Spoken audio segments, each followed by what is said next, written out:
membidik sasaran dengan senjata andalan. Kenapa yang dipilih senjatanya untuk lomba itu SS2V4 itu?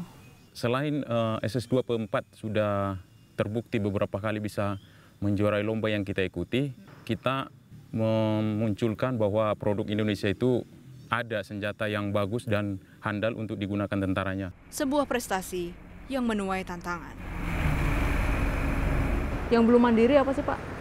Mesin itu memang masih belum kita produksi.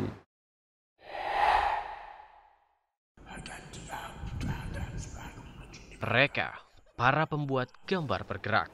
Ada namanya komposisi. Jadi setelah dirender itu kan dia hanya nagai doang gitu kan, baru jadi video. Besar apresiasi menuangkan imajinasi. Per bulan aja udah bisa beli mobil. Karena animasi kini berada dalam setiap lini. Mereka mengakhiri masalah dengan jalan pintas. Pas muter ada di tengah-tengah itu, saya udah ngegantung. Oh sebenarnya inilah saya tuh. Akibat tekanan dari lingkungan.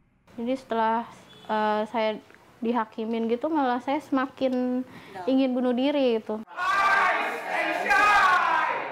Mengatasi depresi dengan berbagi. Mereka akan kasih tangan kamu untuk kamu sendiri bangkit dari masalah kamu. Karena kamu gak sendirian. Saya, Agnes Karina. Saya, Ferry Prihardi. Saya, Amalina Lutfia. Dan saya, Prita Laura. Pemirsa, inilah 360, 3 fakta membuka mata dalam 60 menit.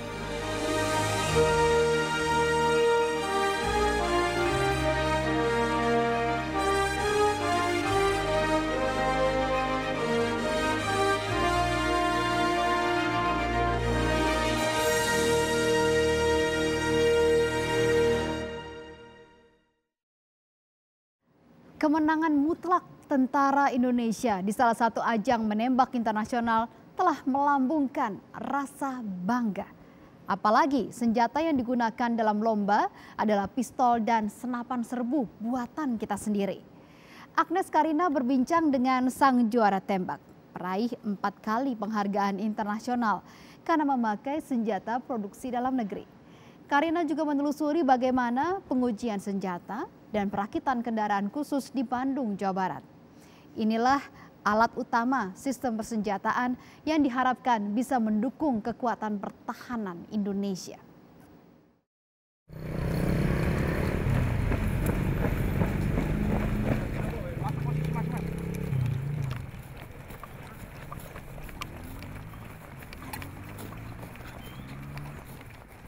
Mereka adalah orang-orang terpilih.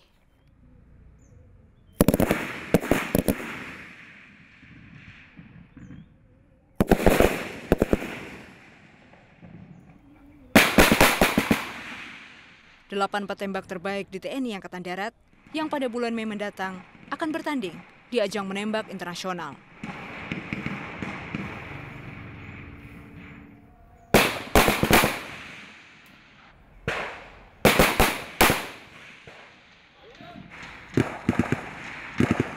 Kekuatan fisik dan akurasi tentu menjadi modal utamanya.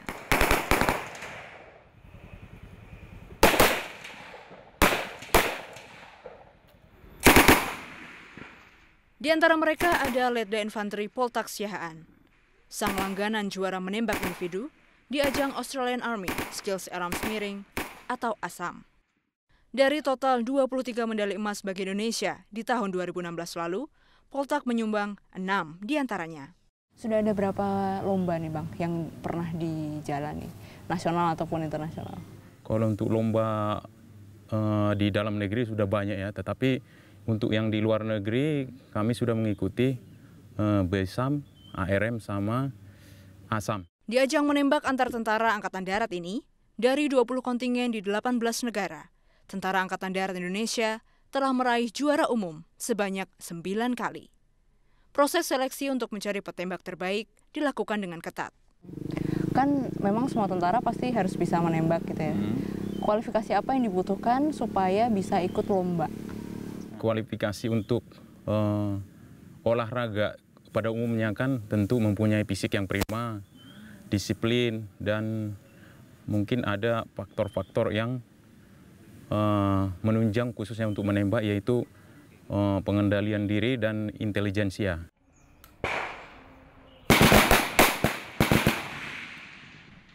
Serka Rumakwai, sudah belasan tahun ia menjadi instruktur tembak di Detasemen Markas Divisi 1 Kostrad. Dari 9 model latihan yang ada, ia mempraktekkan beberapa di antaranya.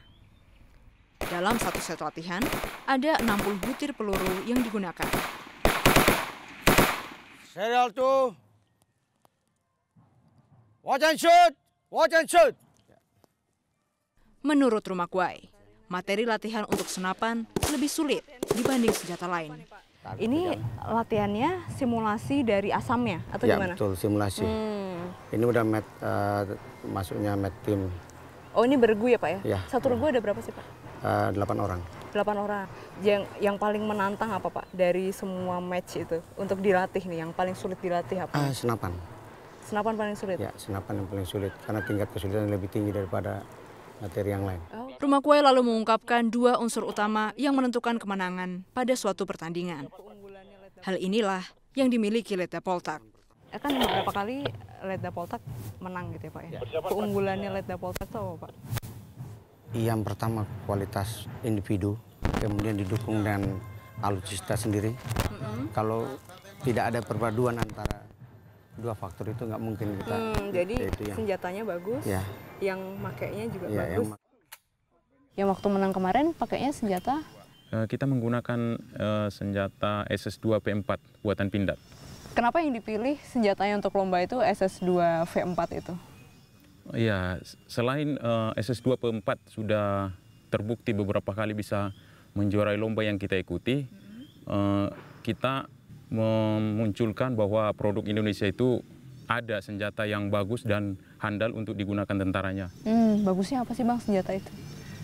Bagusnya senjata dibandingkan Pindad dengan yang lain yang kalibernya sama gitu. Ya, selain dia akurasi, mungkin kestabilan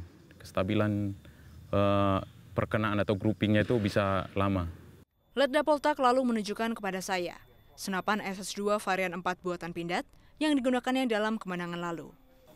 Yang menentukan bisa bikin senjata itu akurasinya bagus itu apa sih Bang? Dari larasnya ini. Yang menentukan dia groupingnya itu kan bagian laras ini. Dari sini ke sini.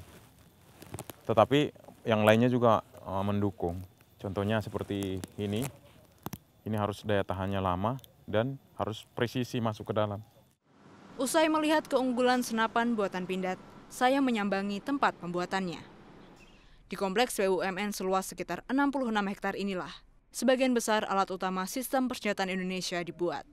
Komponen senjata maupun munisi dirakit, lalu diuji fungsinya satu persatu. Termasuk si senjata serbu yang khusus dirancang untuk perlombaan. Apa saja sih Pak yang perlu diujikan untuk dia lolos uji gitu? Ya, jadi ketika diuji fungsi itu sekitar 4 peluru, itu pada tembakan satu-satu itu harus keluar satu-satu, dan gitu. Dan kemudian ada sekitar 4 kali 3 tembakan, itu ketika ininya dipasang dalam otomatis. Ketikanya dipasang dalam otomatis, kemudian ditembakkan, selama picu ditekan itu harus keluar kan seperti itu. Nah itu adalah uji fungsi. Dan itu mutlak harus sebelum disampaikan. Nah setelah uji fungsi, baru kemudian masuk ke lorong berikutnya, karena dilakukan di lorong tembak, itu ada yang namanya uji ketelitian tembak, litbak. Nah litbak itu biasanya dilakukan sekitar 10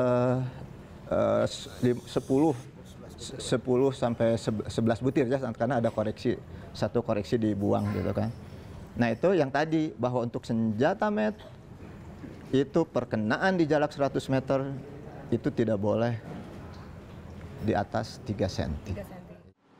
Alutsista tentu bukan hanya pucuk-pucuk senjata. Kekuatan pertahanan juga didukung oleh kendaraan-kendaraan khusus nan tangguh di medan tempur. Sebenarnya kalau di industri militer itu kan... Agus Edi Supriyanto, Kepala Divisi Kendaraan Khusus PT Pindad, mengajak saya melihat tempat perakitan. Salah satu jenis kendaraan terbaru Pindad adalah Anoa Amphibious. Pak, yang di gedung ini itu untuk perakitan ya Pak ya? Betul. Awal sampai jadi bentuk tank bentuk panser seperti ini yang dilakukan apa? Ya, di sini ada kendaraan yang dirakit itu 6x6, ya 4x4. Dan kemudian ada yang dirakit tapi by project itu roda rantai. Nah di sini terbangun dari yang namanya body hull. Kita punya workshop sendiri body hull di sebelah timur.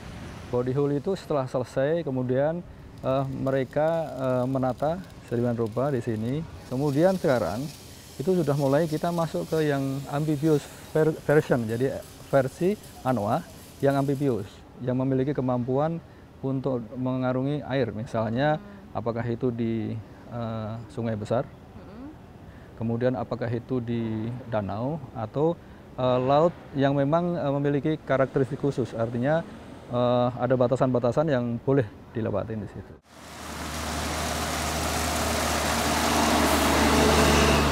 Setiap komponen kendaraan khusus telah diuji demi keamanan tentara yang mengendarainya. Dipastikan bahwa semua badan kendaraan tahan peluru, termasuk kaca. Sekitar 200 unit kendaraan khusus diproduksi oleh PT Pindad setiap tahunnya.